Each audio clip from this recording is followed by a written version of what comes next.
हम कितने भाग्यशाली हैं।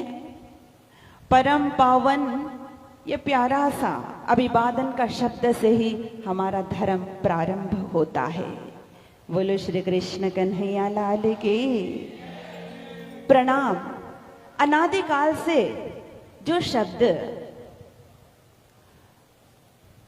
प्रचलित में है, जिस शब्द से अभिवादन का संबोधन किया जाता है, शुद्ध सनातन धर्म में देखा जाए सबसे प्रारंभिक शब्द ही प्रणाम है। तो प्रणाम का अर्थ क्या होता है?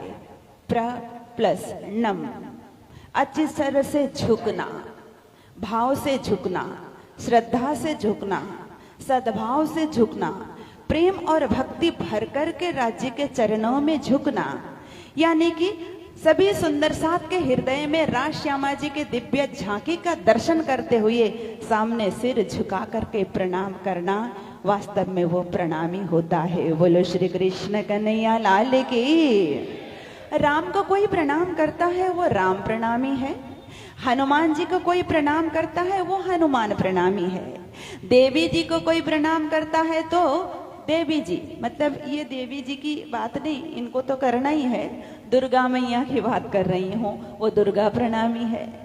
उसी तरह से हम साक्षात पूर्ण ब्रह्म परमात्मा अनादि अक्षरातीत राज श्यामा जी श्री राधा कृष्ण को प्रणाम करते हैं, इसलिए हमारा धर्म का नाम पड़ा कृष्ण प्रणामी। बोलो श्री कृष्ण कन्हैया लाल की। प्यारे सुंदर साथ जी, हम बड़े भाग्यशाली हैं। क्यों पता है? हमारा आत्मा का घर परम धाम है। संसार में कितने साधना करने वाले लोगों को हम देखते हैं, जो जन्म जन्मांतर साधना करके केवल वो स्वर्ग तक ही पहुंच पाते हैं। जन्म जन्मांतर साधना करके कितना जीवन में तप करने के बाद वो वैकुंठ पहुंच पाते हैं। न जाने करोड़ों करोड़ों वर्ष तक तपस्या करते करते वो केवल गोलोक धाम पहुंच पाते हैं, अक्षर धाम पहुंच पाते हैं। पर हम कितने भाग्यशाली हैं। हद पार बेहद है, बेहद पार अक्षर, अक्षर पार वतन है, जागी ये इन घर। वो दिव्य परम धाम में विचरण करने का सौभाग्य हमें प्राप्त हुआ है। सौभाग्य तो प्राप्त हुआ, देने के लिए कोई कमी नहीं है, पर लेने की पात्रता हमने कितने तैयार करी। हमारे गुरुजी जब पढ़ाते थे तो कहा करते थे, अगर पात्रता नहीं है हमारे अंदर तो कितना भी सागर उमड़ करके पास में आ जाए अमृत का, वो एक बूंद भी ले नहीं सकता। क्योंकि उन्हें श्री कृष्ण के सानिध्य में रह करके पांडवों ने संसार के सारी शक्तियां प्राप्त कर ली, पर उन्हें श्री कृष्ण के साथ रह करके दुर्योधन कुछ न ले पाया, क्योंकि दुर्योधन के अंदर वो पात्रता नहीं थी। इसलिए हमने धर्म तो बहुत महान हमें मिला है, वाणी हमें मिली है, जिस वाणी से एक एक बूंद भी अगर हम पान कर सकें तो हमारा जीवन सार्थक हो सकता है। पर क्या पता हमने वो पात्रता तैयार की या नहीं। वो पात्रता तैयार करना बहुत जरूरी है। सब कुछ हम सुन रहे हैं, सुन लेते हैं, सुनते आए हैं, आगे भी सुनते रहेंगे। पर स्वामी जी ने कहा, अंदर नाही निर्मल फिर नहावे बाहर। अंदर निर्मल होना, पवित्र होना, मन साफ होना बहुत जरूरी है। रामायण में भी तुलसीदास महाराज जी ने कहा, परमात्मा को 3 चीजें पसंद नहीं है। ये 3 चीजों को जिन्होंने पाल रखा है उनके पास कभी परमात्मा आ नहीं सकते। वो क्या क्या है पता है? निर्मल मन जन सो मोहि पावा, मोहे कपट, पहला नंबर कपट, मोहे कपट, छल और छिद्र, 3 बातें। देखिए, कभी कभी हमारे यहाँ गुरुजन भी आते हैं ना, तो हम पहले पूछा करते हैं महाराज श्री को खाने में क्या पसंद है, वो रहना कैसे जगह पे पसंद करते हैं, उनको गर्म पानी पसंद है या जूस पसंद है, दही पसंद है या लस्सी पसंद है या हल्दी वाला दूध, पता करते हैं हम। उनके हजीरों को फोन लगा करके पूछा करते हैं उनको कैसी व्यवस्था जरूरी है। तो परमात्मा हमारे हृदय में आए, उसके लिए हृदय की व्यवस्था कैसी हो, ये तो शास्त्र ने भी बताया। कपट नहीं हो, छल ना करें, और छिद्र का मतलब दूसरों में कमी ना ढूंढे, दूसरों का अवगुण ना देखे। और हमारी तो सबसे बड़ी बीमारी ही यही है, अपने अंदर अनेक अवगुण हो जाए कोई फर्क नहीं पड़ता, पर हमें सबसे पहले सामने वालों की ही कमी दिखाई देती है। इसी के ऊपर स्वामी श्री प्राणनाथ जी की बड़ी प्यारी चौपाई है। हम जब भी प्रणाम करते हैं, राज्य को याद करते हैं, चाहे विश्राम करते समय हो, चाहे प्रातःकाल उठते समय हो, एक चौपाई हम सबको याद है, अरश तुम्हारा मेरा दिल है, तुम आई करो आराम, सेज बिछाई रुच रुच के यही तुम्हारा विश्राम। इस चौपाई का अर्थ तो शायद हम सबको पता है, पर प्रैक्टिकल में क्या इतना संभव है? प्रैक्टिकल में हमें जीवन में हम उतारें, इतना आसान है? हम राज्य को, परमात्मा को कह रहे हैं, अर्श तुम्हारा मेरा दिल है। अर्श का मतलब, अर्श का अर्थ क्या होता है? परम धाम। अर्श तुम्हारा, हे राज्य महाराज, आपका परम धाम मेरा दिल है, आपका परम धाम मेरा दिल है। जैसे सदगुरु महाराज का परम धाम कहाँ था? प्राणनाथ जी का हृदय। सदगुरु महाराज, सदगुरु श्री देवचंद्र जी महाराज का परम धाम स्वामी श्री प्राणनाथ जी का हृदय था।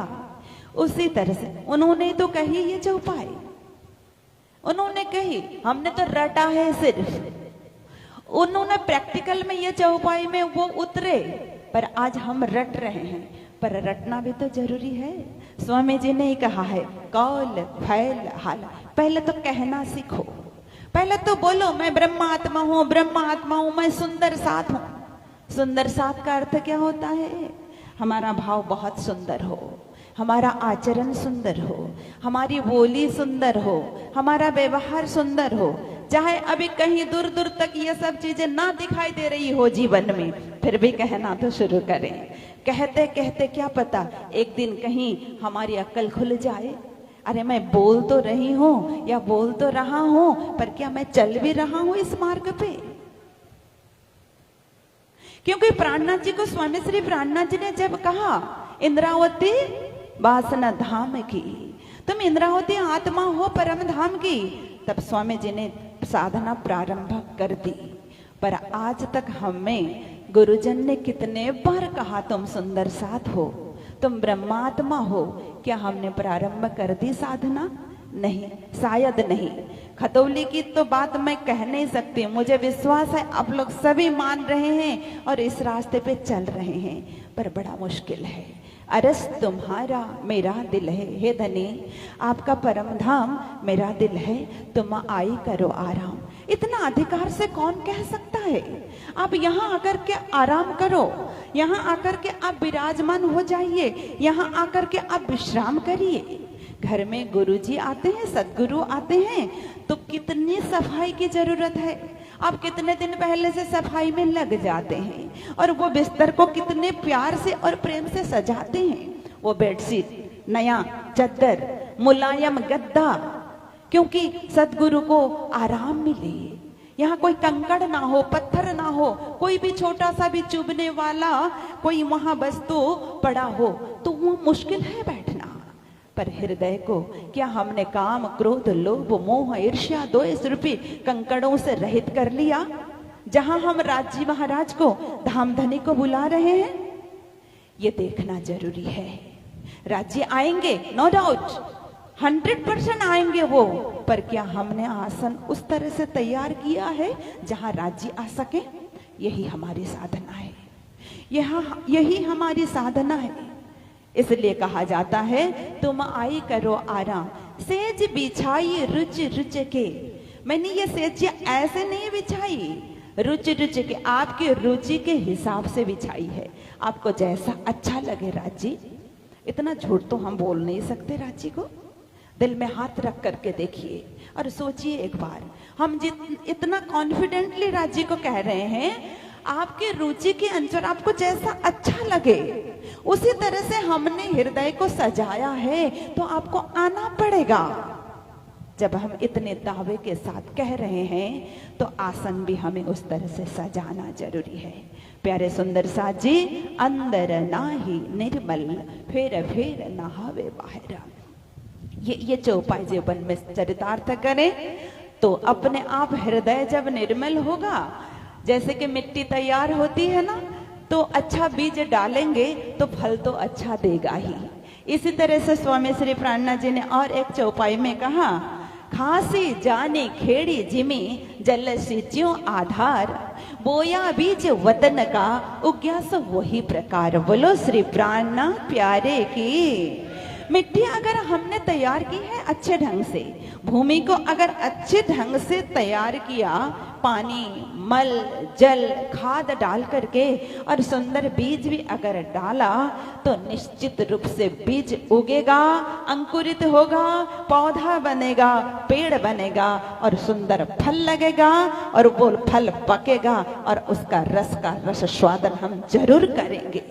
हृदय को अगर हमने ऐसा बनाया तो वहां जो तारतम रूपी बीज पड़ा हुआ है ना, ये तारतम रूपी बीज एक दिन फल के रूप में परिणत होगा। वो सुंदर फल, वो फल क्या है? हमारा जीवन का प्रेम ही वो फल है, भक्ति ही वो फल है, जिस प्रेम और भक्ति के द्वारा धाम धनी को प्राप्त किया जा सकता है। राज्य महाराज के चरण शरण में हम पहुंच सकते हैं। दिव्य परम धाम मूल मिलावा में, परात्मा में हम अपने सुरता को जगा सकते हैं और मूल मिलावा में बैठे हुए राजश्याम जी के दर्शन कर सकते हैं।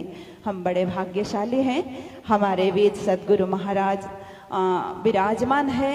उनके मुखारे बिंद से हमें आशीर्वाद वचन श्रवण करके अपने जीवन को धन्य बनाना है। ये तो सूरज के सामने एक छोटा सा दिया जलने की भांति सदगुरु का आदेश को पालन करने के लिए मैंने 2 शब्द आप सब के चरणों में निवेदन किया।